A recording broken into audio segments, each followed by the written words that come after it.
Merhaba arkadaşlar. Bugün alıç sirkesi yapacağım.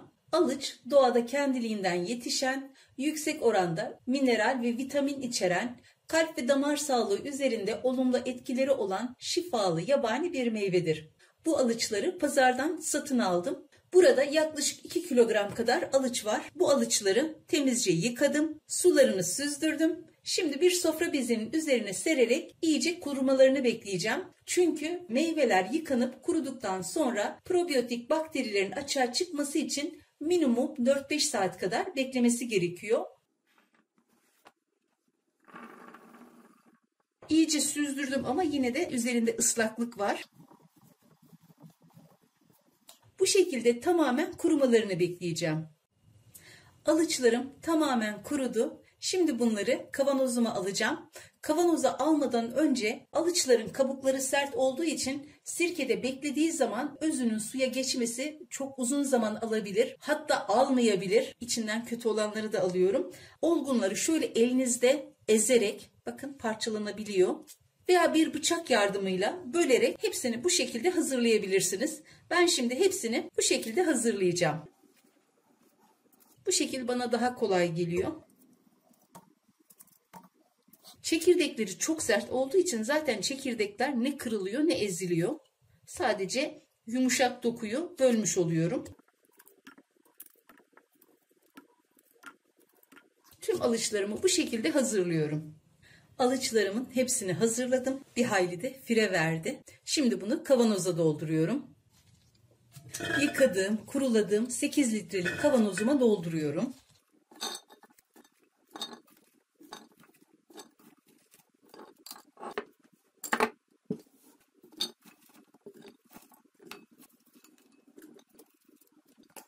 Bu alıç suyun kıvamında herhangi bir yoğunluk meydana getirmediği için kavanozun yarısına kadar meyveyle doldurabilirsiniz. Hatta yarısından da fazla doldurabilirsiniz. Gerçi benim meyvelerim zaten azdı. 2 kilogramdı. Bir de fire verdi. Anca bu kadar kaldı geriye. Üzerini tamamen içme suyuyla dolduracağım. Mutlaka içme suyu. Musluk suyunu kaynatıp soğutarak onu da ekleyebilirsiniz ama önceliğiniz içme suyu olsun. Çünkü özel bir meyve, özel bir sirke, sonuç daha güzel olsun istiyoruz. Şimdi üzerine içme suyuyla dolduruyorum.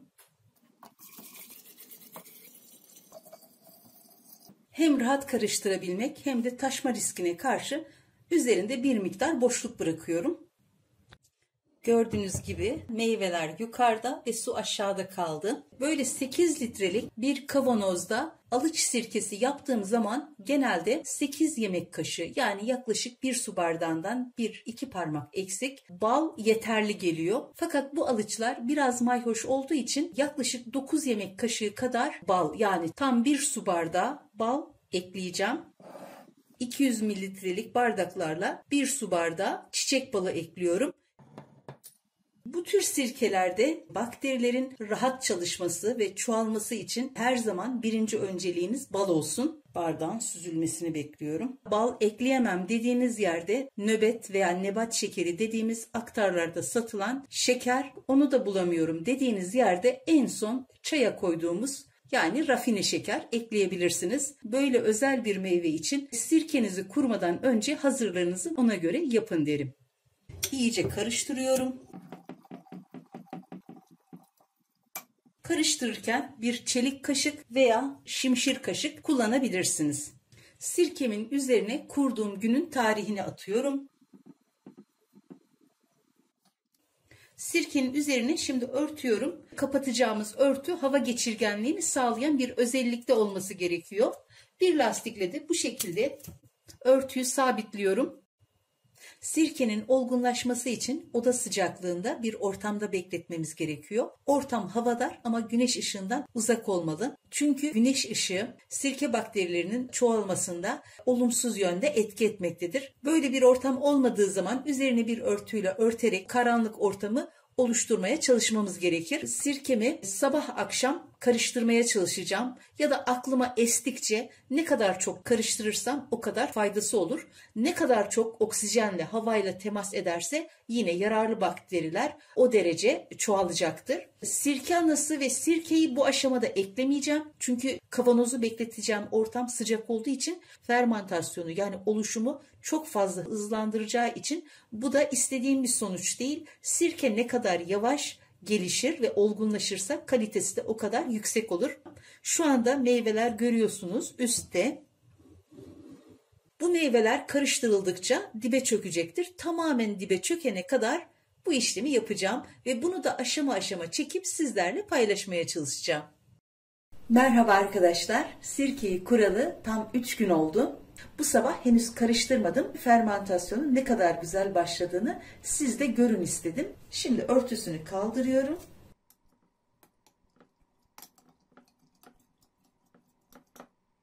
Bu şekilde her gün düzenli karıştıracağım.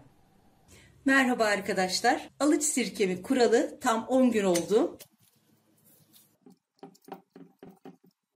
Köpürmeler biraz durulmaya başladı. Süreç gayet güzel ilerliyor. Şöyle dikkat ederseniz meyvelerin dibe çökmesi başladı. Bu şekilde takip ediyorum. Merhaba arkadaşlar. Alıç sirkesini kuralı 15 gün oldu. 15 gün boyunca düzenli karıştırdım.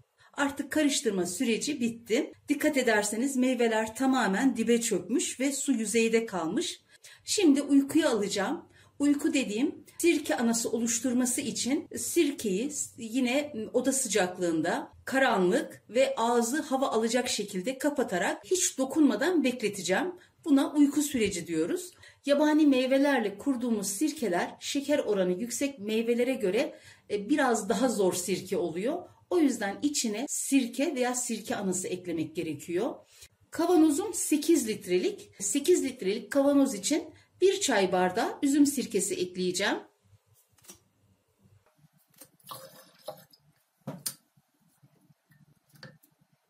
Son kez karıştırıp bir daha karıştırmamak üzere bekleteceğim yere alacağım. Uyku yani dinlenme, bekletme süresi içinde sirke sinekleri oluşuyor. Bu sirke sineklerinin sirkenin içine girmesini, içine larvalarını bırakmasını engellemek için 2 kat örtü veya biraz daha kalın bir örtü kapatıp o şekilde dinlendirmek gerekir. Sirke kavanozu bekletildiği yerde eğer oynatılırsa, yeri değiştirilirse oluşacak olan sirke analarında çökmeler olur. Bu da ince ince tabakalar halinde sirke analarının oluşmasına sebep olur. Eğer sirke kavanozuna hiç dokunulmaz ve oynatılmazsa oluşacak olan sirke anası kalın ve tek tabaka halinde olacaktır. Bazen de sirke çok güçlü olduğu için birkaç tabaka sirke oluşturabilir. Bu tamamen sirke bakterilerinin iyi çalışması, iyi beslenmesiyle alakalı bir durumdur. Sirkemi artık uykuya alıyorum. Merhaba arkadaşlar. Bundan 3,5 ay önce kurduğum alıç sirkem artık olgunlaştı. Sirke anası belli bir kalınlığa eriştikten sonra çöktü. Artık sirkem süzme aşamasına geldi.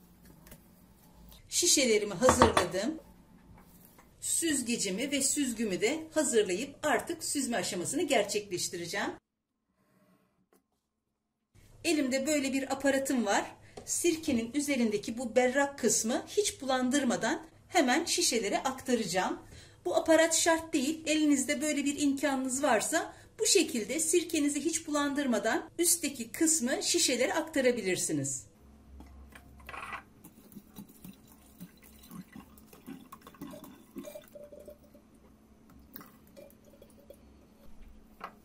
Çok temiz bir şekilde bu şişeyi aldım.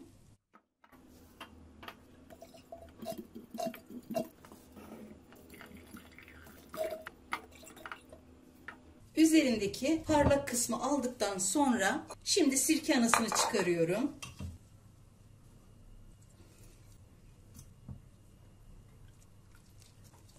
Sirke anasını çıkarırken parçalandı. Gayet güzel bir sirke anası oluşturmuş.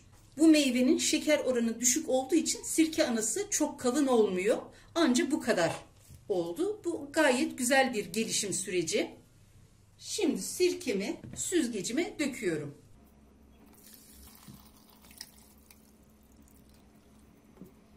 Yavaşça süzülmesini bekliyorum. En ufak bir çürüme olmamış. Alıçlar gayet güzel bir şekilde sürecini tamamlayıp sirkeye dönüştü. Sirkem orada yavaşça süzülürken ben de bunu şişelere dolduruyorum.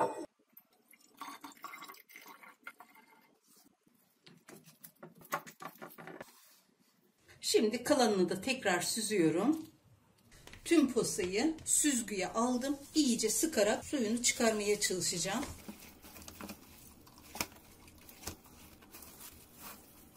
Posayı üzerine su ekleyerek temizlik sirkesi olarak değerlendirebilir ya da bahçenizde toprağa ekleyerek gübre niyetine kullanabilirsiniz. Ben posanın iyice suyunu çıkardıktan sonra atacağım. Çünkü bu yıl gerçekten güzel sirkeler elde ettim.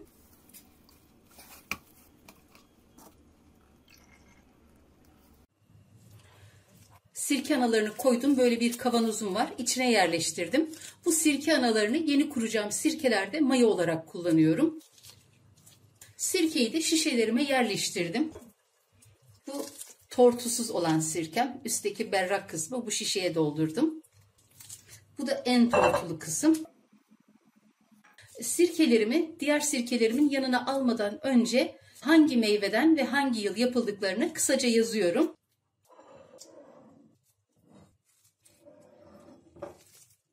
Alıç sirkem artık hazır.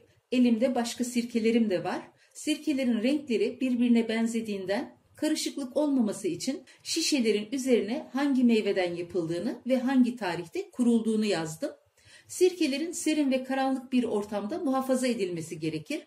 Sirke hava almadığı sürece 18 derece ve altındaki bir ortamda yıllarca dayanabilir. Bu sirkemi içimlik sirke olarak hazırladım ve şu anda içilebilir. Ancak içimlik sirkelerin sirke olarak şifasından yararlanabilmek için süzüldükten 3 ay sonra tüketilmesi daha uygun olur. Eğer sirke salata ve turşularda kullanılacaksa sirkenin keskin yani asitliğinin yüksek olması gerekir. Bu amaçla hazırlanacak sirkeler kurulum tarihinden itibaren en az 1 yıl bekletilmelidir. Alıç sirkesi kalp dostu, şifa deposu harika bir sirke. Eğer ulaşabilme imkanınız varsa alıç, ahlat, kuşburnu gibi yabani meyvelerle böyle güzel sirkeleri mutlaka yapın ve deneyin derim. Yapacak ve deneyecek olan herkese şimdiden kolay gelsin, afiyet, şifa olsun.